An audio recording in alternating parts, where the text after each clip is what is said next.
Okay, welcome everyone to the first meeting of the Albany Common Council's Violence Prevention Task Force.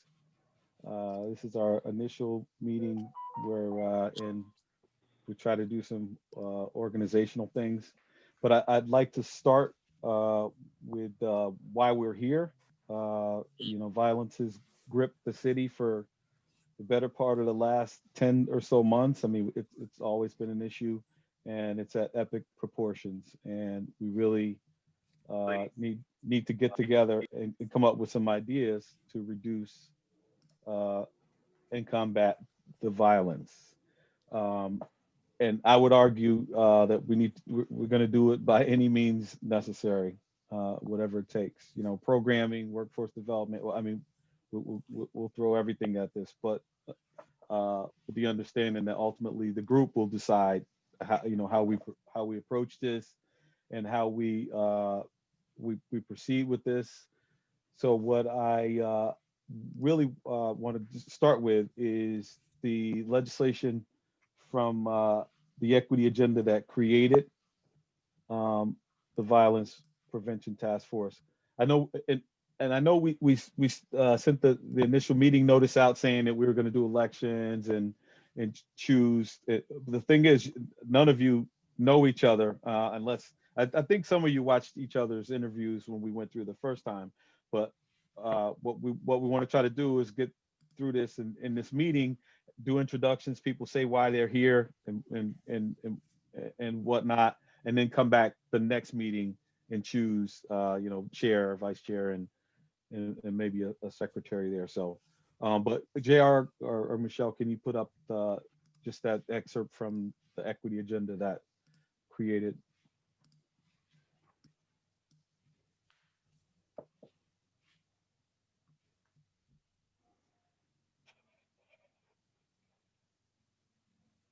Okay, and I'll just read through it. And under the equity agenda, it talks about violence prevention, and it says the Albany Common Council's Public Safety Committee will establish a violence prevention task force.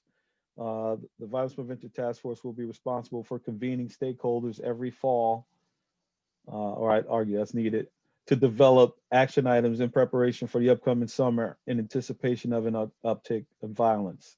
This task force will be comprised of members of the Albany Common Council's Public Safety Committee, community members from the wards disproportionately impacted by violence, at least one youth representatives from the Albany Police Department, the Mayor's Office, the Albany City School District, clergy, and members from the violence prevention related organizations.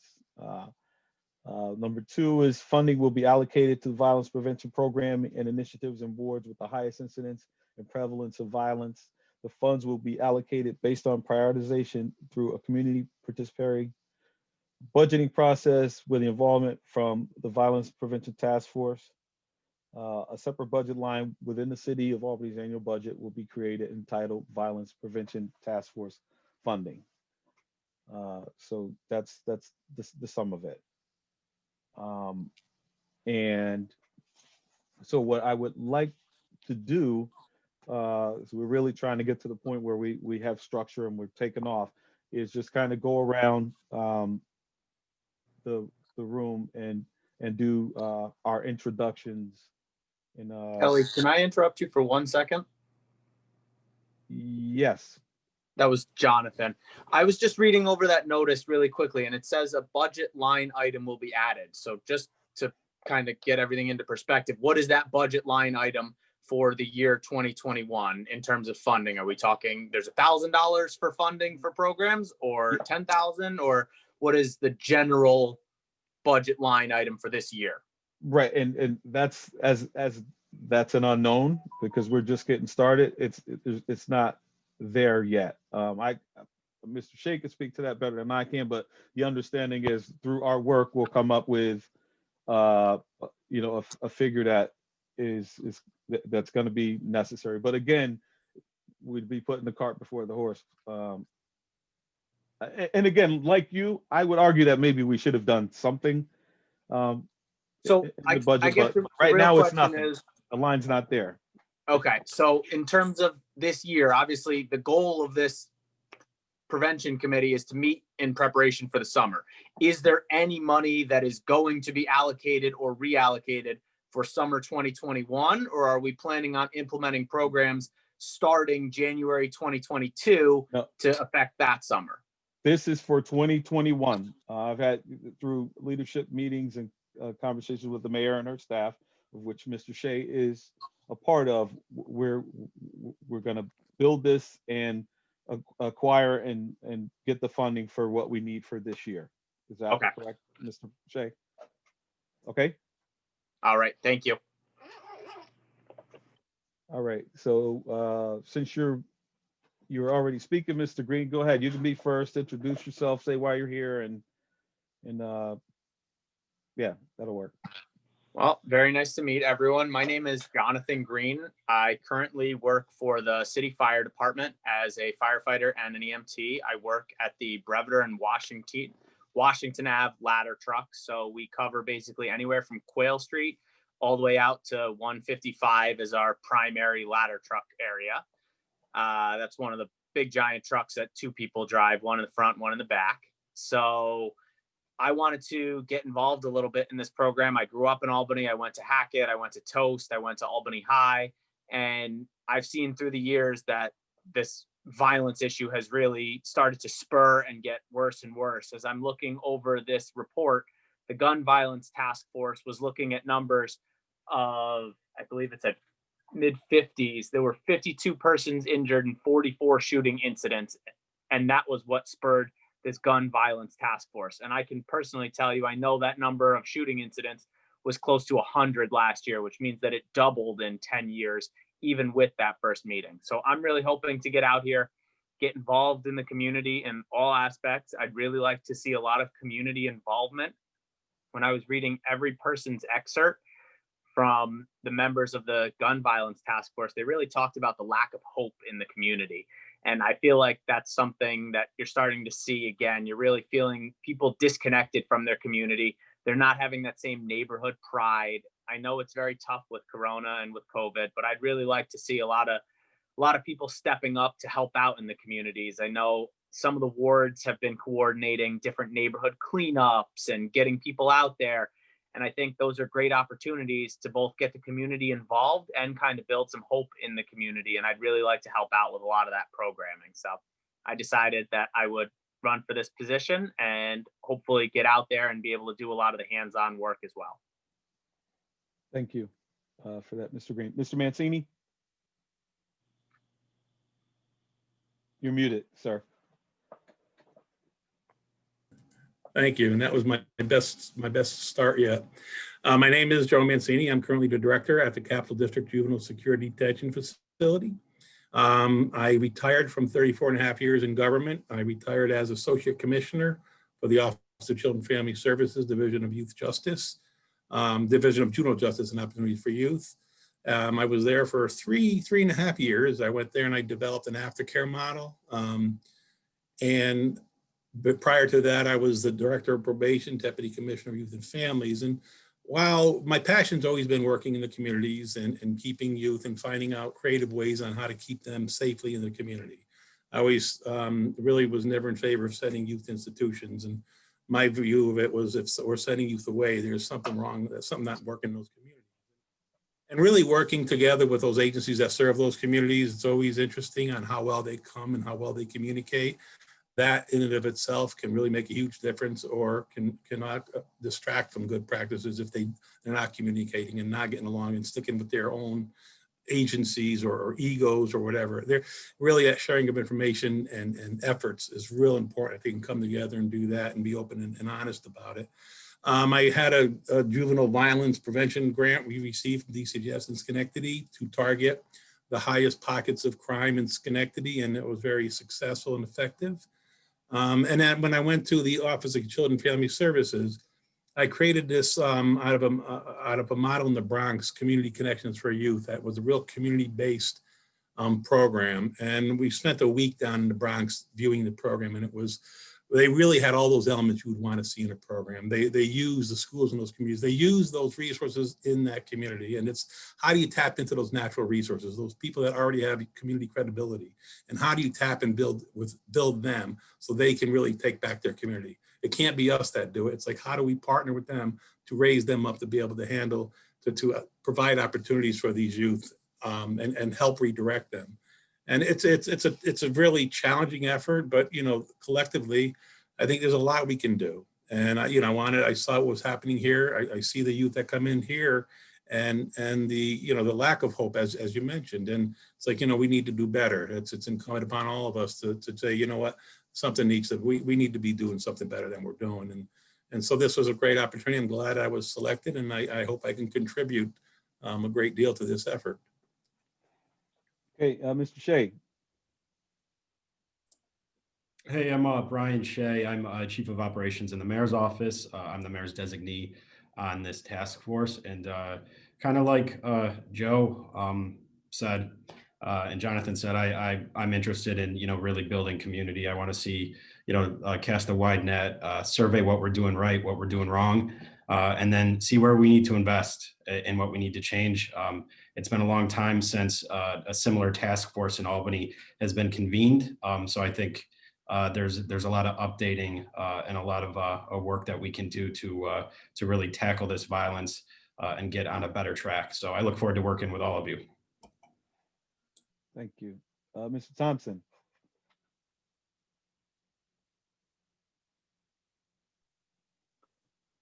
Thanks, Kelly.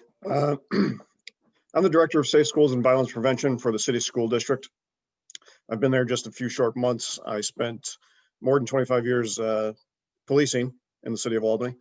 And I've ridden that wave of our crime going up and down as Mr. Green spoke about before, the 2007 shootings, historic lows within the last few years, and then skyrocketed within the last year.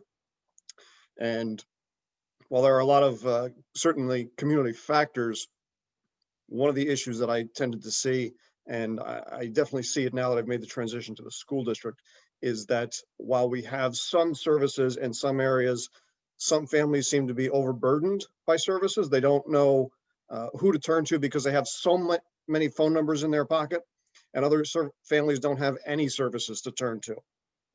And so it's a good plan to be able to coordinate those so that everybody is familiar with what's offered and get the right services to the right people at the right time. It does take quite a bit of legwork to accomplish that. And it is a more intensive project to be able to know everybody and everything they have to offer. The moment of crisis is not the time to exchange business cards. And that's one of the good things we're doing here now, getting to know each other and everything we all bring to the table, the programs we're familiar with, so we could share those, get them out to the right people at the right time, ahead of time, so that the services are in place. One of the simple things, and it was touched on last time we spoke about this, something that would seem so painfully obvious to most of us on this call right now are that some of the people involved in the violence have simply never been told what they're doing is wrong. There is an element there of education and background that the message needs to go out that, yes, it's easy for us to say the violence needs to stop, but spread that through the families, through the communities, to empower those that have the strength in that family to get that message out to the people that need it. And again, if you told me that a few years ago in my police career, I would have said you were out of your mind, but there are some people that just have literally never heard that message and don't know any different. And that's part of the problem. And especially now with my role in the schools, we have the opportunity to bring that message to more people more frequently and at an earlier age, I suppose. Again, I'm not instructional, I'm not suggesting a program into the schools, but we have that opportunity to create this message citywide, community-wide, where we want the right message early on to the right people so that when the violence occurs, more people are outraged by it, because that is just something we've seen, of course, over the last year. Certain events have triggered an enormous amount of outrage, and others have gone on completely unnoticed, sadly. And that's that disproportionality that affects all of us and seemingly allows some of that violence to go unchecked because there's not enough conversation or outrage about it, no matter where it occurs or who the victim or perpetrator are. So it's a lot of getting the right message, getting the right programs in places ahead of time. It's easy to open the checkbook afterwards, but that's always too late. And that's one of the keys to actually figuring out how much of this budget line we have and what we can do with it so that we can get these programs in place and roll it out slowly, but appropriately to the right people at the right time so that we're not just slapping a Band-Aid on this and patting each other on the back and thinking we've done something while it's a temporary fix. This needs to be a longer term project. Thank you, Mr. Thompson. Ms. Golston? Hi, thank you. I'm Robin Chapelle Golson. I currently work at Planned Parenthood, an Albany resident, and worked on many of these issues, been in politics and government for many years, so I'm looking forward to working with all of you. I think, this is an issue that I'm very personally passionate about and really want to try to make a difference. I think, thank you for sharing the previous task force work. I saw a lot of the things that they were talking about were really relevant even now today, but that's kind of unfortunate that it's still relevant today, that a lot of these good ideas that they had obviously worked to some extent, but it would be really interesting to know kind of more in depth what worked and what didn't. Their ambitions were very broad. There was a lot of different programs and a lot of things they wanted to do within the school system and with the city government. And so it'd be really interesting to see and hear kind of what came of that. And I think one of the problems is that people start these programs with good intentions, but they don't sustain. And so I think, that's something that we should keep in mind, and we want to be ambitious, but at the same time, be realistic of what we can actually do and really continue to make a difference, not just in the next couple of years, but down the road. But I'm very excited to be here and talking to all of you and this opportunity. I'm very excited to really be part of this. And I think we can really make a difference. So thank you. Thank you. Mr. Pratt? Good evening, everyone. My name is John Pratt. I've been in Albany off and on since '85. I moved here in high school, but I kind of grew up in Buffalo, Rochester area. And over the past 22 years or so, I've worked in law enforcement with Division of Parole and currently as a senior investigator with New York State Department of Corrections. And during that time period, I dealt with a lot of parolees and inmates. And in those conversations, I've learned a lot of what people have already mentioned here, is that there's a disconnect between these kids growing up and really understanding how to grow up and take responsibility. Because they aren't getting that guidance from their parents, I think. Or, they don't have most times don't have a father figure in their lives, or their father figure has been in prison, incarcerated themselves. And some of these things are learned behaviors. So when they're growing up, if they see particular behaviors for 10, 15 years, they tend to think those are normal behaviors. And that's what's everybody's household is kind of like. And that's just not the case, as you all know. And I'm interested in trying to educate these young men and women and get them to realize that there is another way, that there's a better way, there's a smarter way, and it takes time. You just don't become rich and famous overnight. It's a progression for everybody. And I'm looking forward to this task force because I have 2 young boys, 7, that's going to grow up in the community, and they're going to have friends, and I want them to stay safe. You know what I'm saying? And I think that's what it's all about, developing those relationships within the communities so that these people understand where we're coming from, that we're here to help, to assist, and that we care. And that by developing those relationships, I think that'll help people start to trust us and provide us information over a longer period of time. You develop that trust, we get more information, we get information about things that are going to happen on the streets before they happen, and we can prevent a lot of this stuff as well. I look forward to working with you all. Thank you, sir. Ms. Williams? Good evening, everybody. My name is Joyce Williams. I'm from Albany, New York, born and raised. Elementary school, high school, college, all that right here in the city of Albany. I am currently a substance abuse counselor. Right now, I'm a program director of the Trinity Home of Perkins located on 2nd Street in Albany, right around the corner from where I grew up. I've been a substance abuse counselor like for more than 25 years, over 25 years. Worked at St. Peter's on 2nd Ave, where a lot of activity happened down there.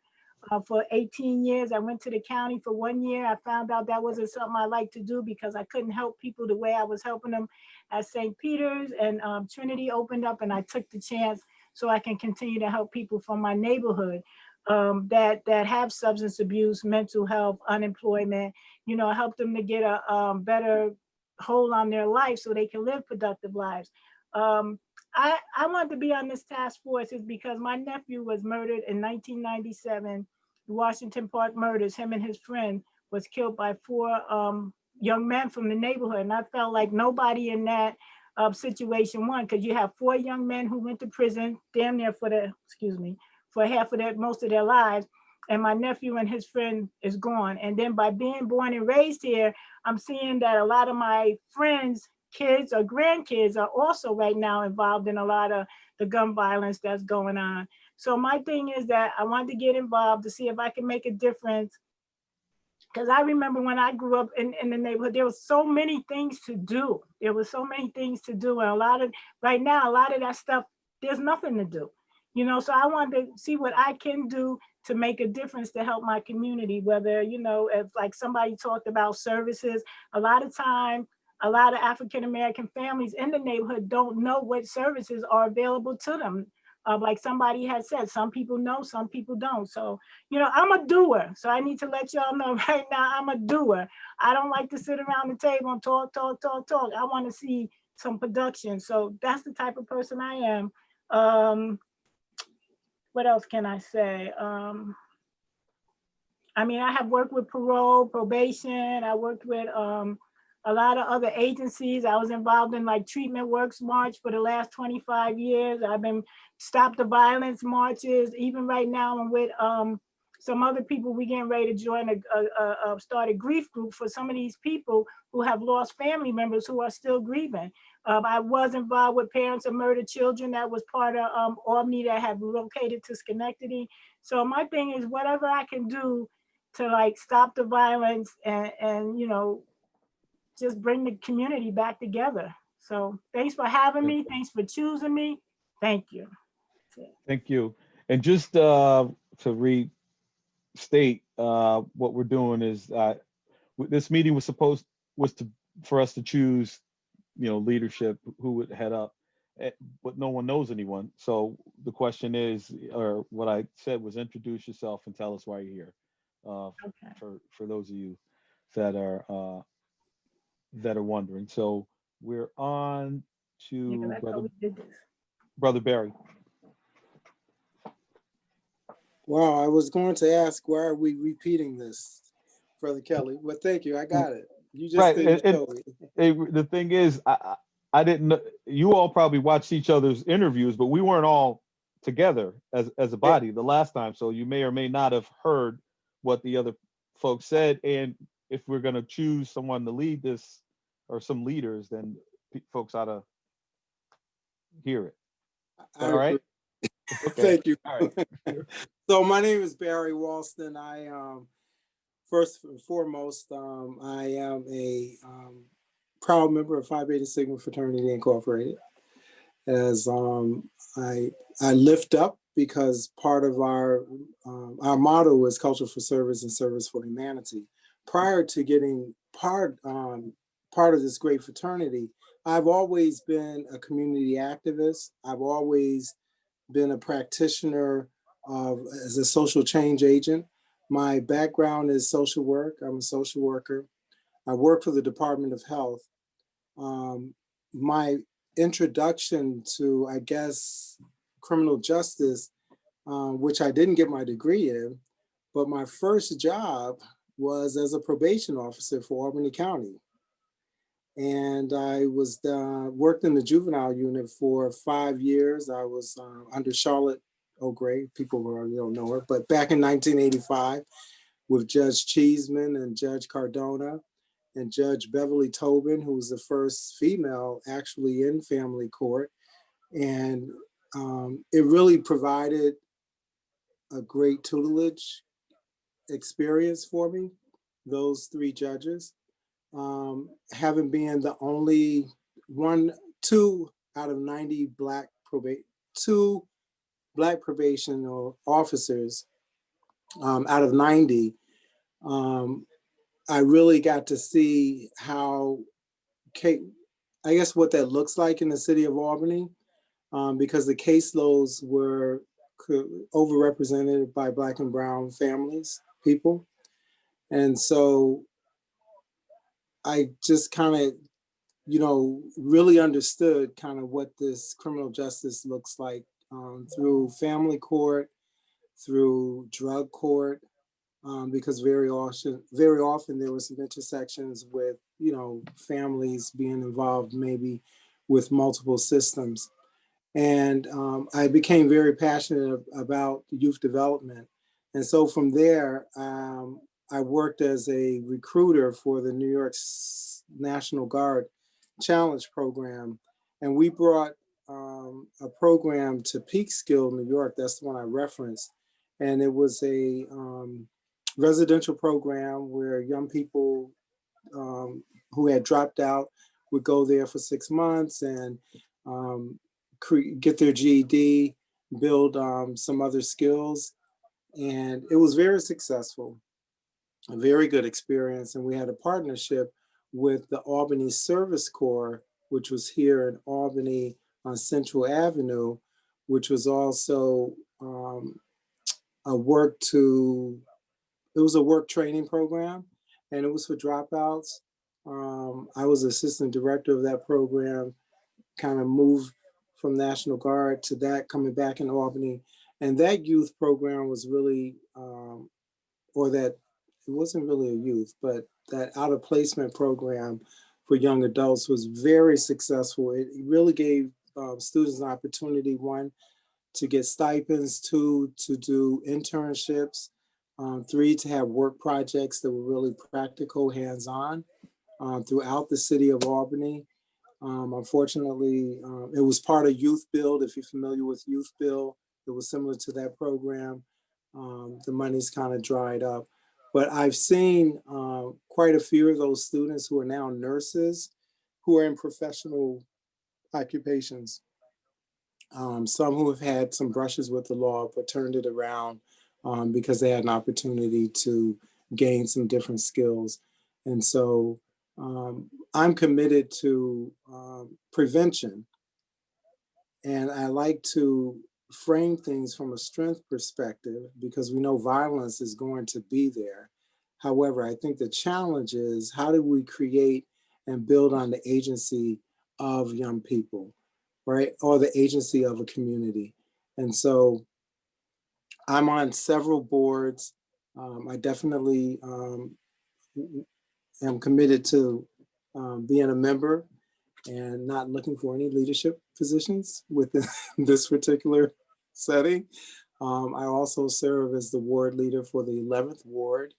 I'm also part of JCAB, which is the Juvenile Community Accountability Board, where I volunteer. We just actually had 2 cases on Tuesday, and there's a great need for more people to volunteer. That's a diversion program, restorative, we talk about restorative practice. So I want to support everyone, all my peers, and I appreciate the committee selected me and being part of the process. Thank you. Thank you, Brother Barry. Lieutenant Mcdade. Thanks, Kelly. I've been with the Albany Police Department for 20 years now. I'm a lieutenant in Abrams Agent Unit. Excited about being on this board with you guys here and trying to come up with some non-traditional approaches to bringing down the gun violence. So I'm looking forward to working with everybody. I believe in being creative, thinking outside the box, and with everyone seems so has on the right path, very intelligent in this group. I think we're going to come up with a really good plan on going after this. Thank you, LT. And Mr. Abrams.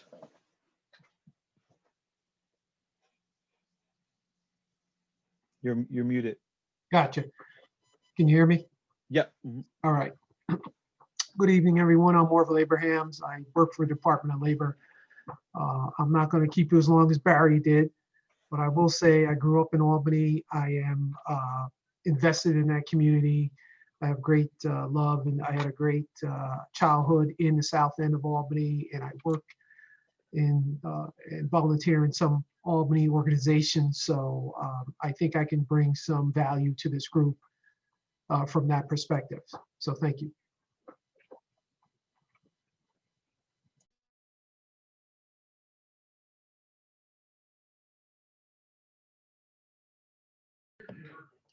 You're muted. Oh, thank you, Mr. Joseph.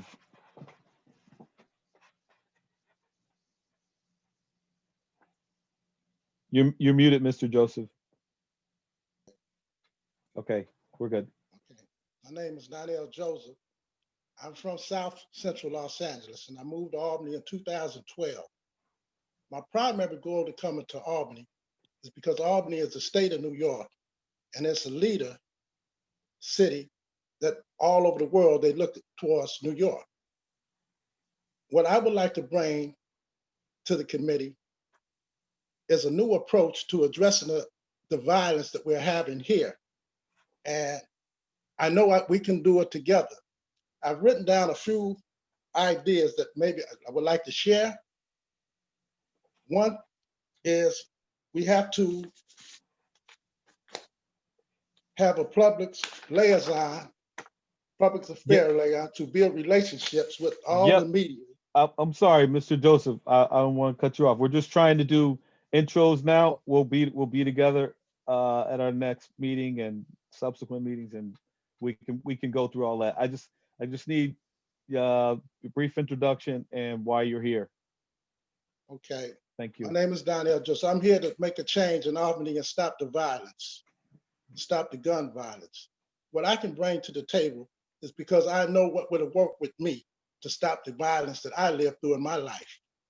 And to be an honor to work with everybody here because we all have something to share, and together we can make this work.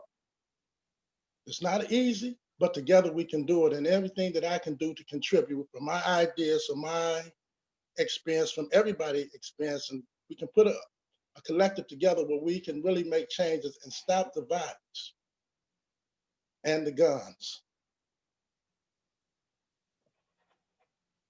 Are you frozen? Okay, thank you, sir. All right. So next, I'll have Miss Joseph. Excuse me, Miss Frederick. Hi, I'm Sonia Frederick, council member for the First Ward and a member of the Public Safety Committee on the Common Council. I will be one of two representatives from the council along with Kelly. Couple of things here. So the First Ward is one of the disproportionately impacted wards by violence. I've been in this position for a year now, and I've definitely seen firsthand the impacts of the violence to our families and our community, and definitely something I'm very interested in working with all of you to come up with some real tangible solutions. Next component is I'm also a volunteer EMT. So through that role, I've seen the impact of violence in a different way, a different perspective, and I've seen the detriment of what violence does. So, all of you had an excellent interview. We're definitely happy to have you here, and we're looking forward to working with you. Thank you, Ms. Frederick. Okay, and me, I'm Kelly Kimbrough. I'm Fourth Ward Council member, chair of the Public Safety Committee. I was a police officer here in the city for 22 years, so I wore that hat. I love the city of Albany and its residents, and I also have the unique thing where I'm both I'm a child of both a victim and a perpetrator of gun violence. So I've had a little bit of experience there also, and this what our last year here has been just out of control, and we really need to take a hold of this thing. But whatever it takes, however we do it, we got to throw everything at this because it impacts every square inch of the city. I mean, uptown, downtown, people uptown, not to pick on them, may fool themselves by thinking, I can't see that from my neighborhood, or it doesn't happen up here. A shooting in Arbor Hill or the South End may as well be a shooting in Pine Hills or further west in the city, because it impacts people not wanting to come here to patronize our businesses. I mean, it impacts us in many different ways. So I'd like to really do something to interrupt this. And we got a good team here. I wanted to do this again because, again, I didn't know if everyone paid attention to everyone's interviews the last time around. And again, to jump into a meeting like this and say, hey, let's choose who's going to be the person to lead. I just thought it wasn't fair, and we didn't know each other well enough. Not that this short time that we've spent together right now got us a little closer. So you at least got to hear what folks had to say, and that's going to be helpful. So the plan is for our next meeting to make those choices. So I'd like to recognize both our staff, Michelle Andre, our senior legislative aide. I usually do this at the beginning of the meeting, but I wanted to just jump right in. Danielle Gillespie, the city clerk and the clerk of the council. John Raphael Pichardo, Esquire, our research counsel. And we also have Tom Hoey, council member Tom Hoey, with us also. He's a member of the Public Safety Committee and took part in those interviews and asked you all questions to get us to where we are. So I would ask Ms. Frederick, would you want to go through your piece and kind of? Yeah, so Okay. along with introductions today, we do have some logistical questions about teaming. We are a rather large group. I think we're missing a couple members today, but we do have a big team here. So we just want to make sure that we answer some of those logistics right away, and then we can get moving on the real groundwork. So that being said, can I be made a presenter? Should be open now. And Sonia, I believe everyone is here. I've been taking attendance. Okay, perfect. Thank you. All right, so bear with me. I'm gonna forewarn you. Try a new system, but I know how to do it. It's just gonna look a little funny. All right.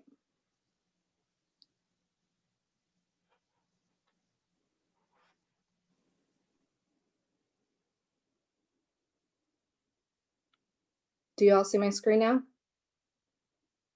No.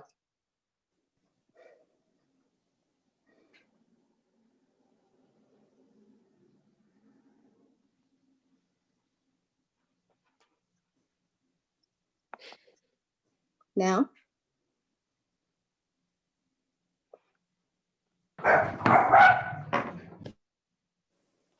Try one more time.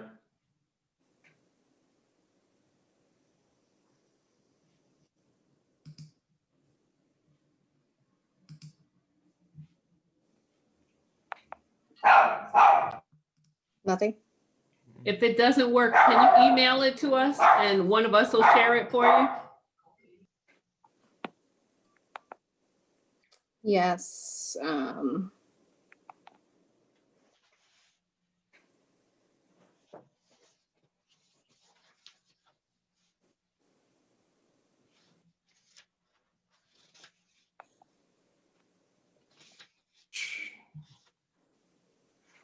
All right.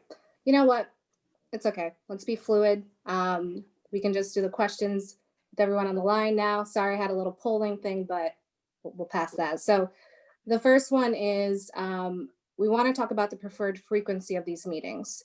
So, everyone has their own schedules. We're coming from all different responsibilities. So some of the options that we threw out there, and, Kelly and I are a part of this, but we want the team to really drive this and make decisions and not have us say a thing will go a certain way. So for the frequency, we were throwing out quarterly, monthly, bi-weekly.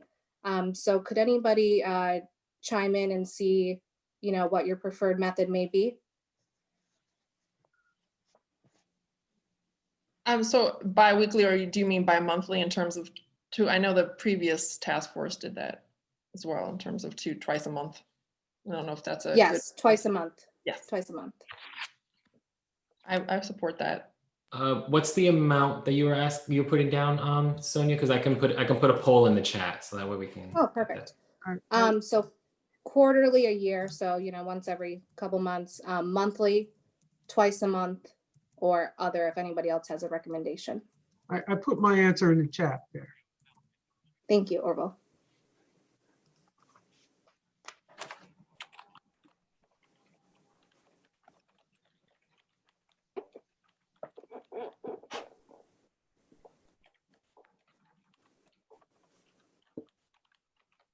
Okay, so looks like we have 3 so far for bi-monthly, 4 to get, twice a month to get started, monthly or twice a month. Okay, so it looks like a majority of responses so far want to meet twice a month, at least to get started, which I think is going to be good for us to be consistent and make sure that we're making progress in preparation for the summer, especially. So, all right, so we will do our best efforts to do twice a month around everyone's schedule. The other thing, if you can put in the chat, is what evening works best for your schedule. And actually, I do want to pose a question to our research council on the line, JR, about about the ability for us to have meetings on weekends if the team determines that's okay. And I know Kelly and I discussed that prior. We weren't sure if it had to be a Monday through Friday evening, or if potentially we could host our own Zoom session and have a meeting like on Sunday nights if needed, and what have you. There is nothing prohibiting a weekend, and there's nothing in our city code that prohibits that as well. So it's fine. Okay. All right, so people can continue to respond in the chat. So far, it's looking like Thursday for 4 people. So pretty consistent there.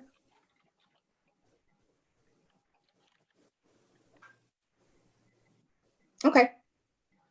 Yep, so it looks like Thursday is going to be the best for most people. So we will definitely try to schedule twice a month on Thursdays, as long as schedules, we can make it work there.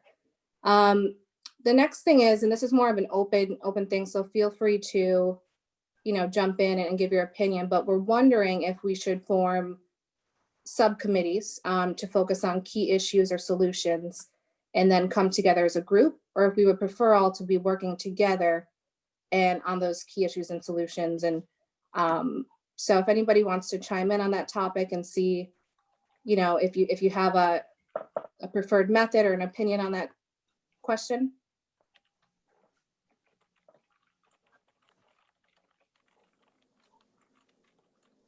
This is Robin. I would just suggest if we do committees that would be apart from the meeting. So that would be in addition to, I think it would be great to really, since everyone has such a broad experiences in different areas, to really be able to work together as much as possible. And sometimes when you rely on committees, you don't get as much done as you would like to normally. So I think working together would be the best.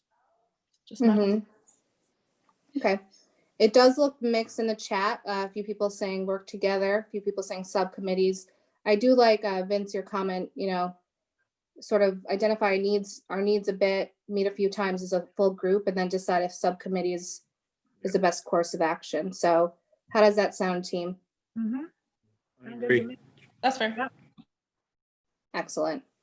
And then just our last logistical question is, we want people to let us know if they want to run for president, vice president, or secretary.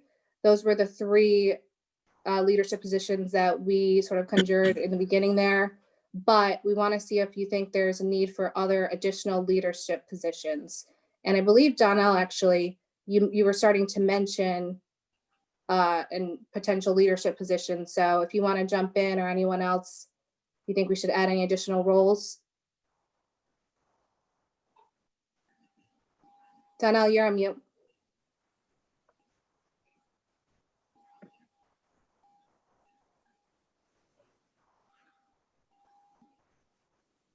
Yeah, I wanted to add, violence come out of nowhere. So we have to be on top of the violence as it comes to Albany, because we never know when the life will be taken. We have to always be a part of the community 24/7 to a degree. So, because it could be some violence tonight. We have to be able to address it, because violence, guns, gangs, and that ideology spreads like a wildfire. And we have to address it as it comes. If we don't address it as it comes, we will miss opportunities. So we have to work with law enforcement, probation officers, state authorities, medical facilities. We have to get into the schools, because not all of the violence is dealing with young people. A lot of the violence is dealing with people that's in their 40s, 50s, So, all over the way. okay. Thank you, Donnell. So with that being said, with a role with some, maybe it's not even a role, but making sure we're all tuned into like Nixle from the city, or we get alerts on, potentially we get alerts from Mr. Mcdade or something, just to be aware of all the violence that's occurring.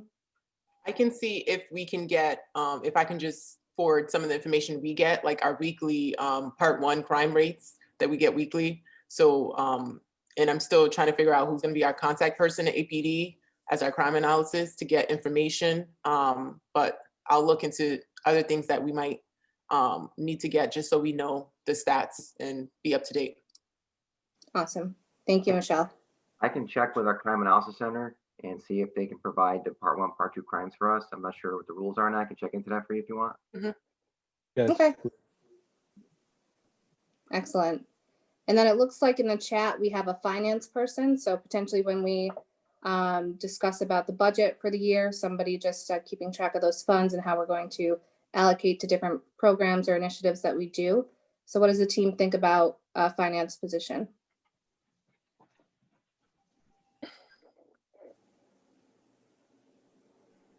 We cross that road when we get there, because we never know what we need from the beginning. And if we Fair put point. eggs in one basket now and something come up later on that we might have to address it, that might leave us, stuck in a position that we don't want to be in. Okay. So it sounds like what we'll do is keep president, vice president, and secretary for now. And then down the road, once we get to that point of where we're putting a budget together, maybe we have somebody from this team step up to that financial role, but definitely a good idea there. So that's the extent of our logistical questions for today. Just a reminder, if you're interested in president, vice president, or secretary, please just let Kelly and myself know. And then our next meeting, we will look at whoever wants to run for those positions and decide as a team. With that being said, I'll give it back to Kelly. Okay, thank you for that, Sonia. So, Mr. Pichardo, you had wanted to run over some things with us. Yep, just some quick legalities of when you guys are convening and are full swing on handling your meetings. So I just wanted to give you guys a brief overview of the open meetings law foil and what it is to be on a task force real quick. So give me 1 second. And from start. Okay. So this is just a very quick overview, and if you have any questions, please feel free. It's a little bit of a lot and very circumstantial, so don't feel free to ask questions. So we ran over this. This is the establishment of the Violence Prevention Task Force. So as you saw, these are where your mission is coming from.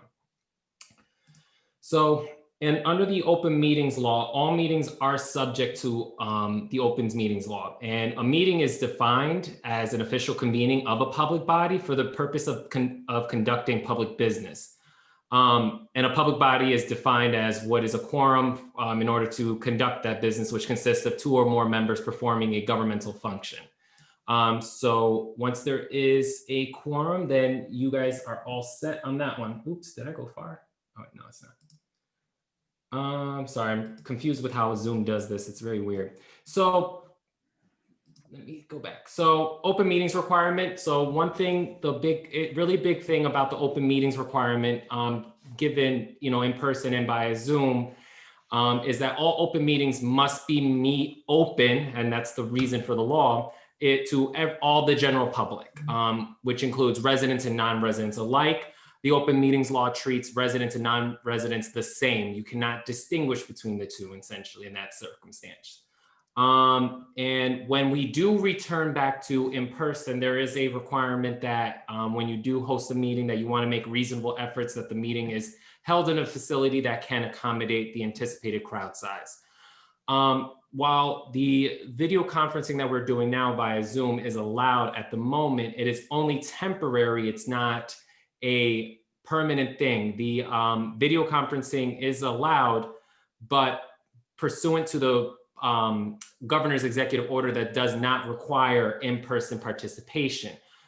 Video conferencing will be an option if we do have to return to in person, but just realize wherever any of you are meeting, a person of the public can go there. So if you are ready, willing, and able to host people at your house, you will have to do that. So that's just a little heads up on that one.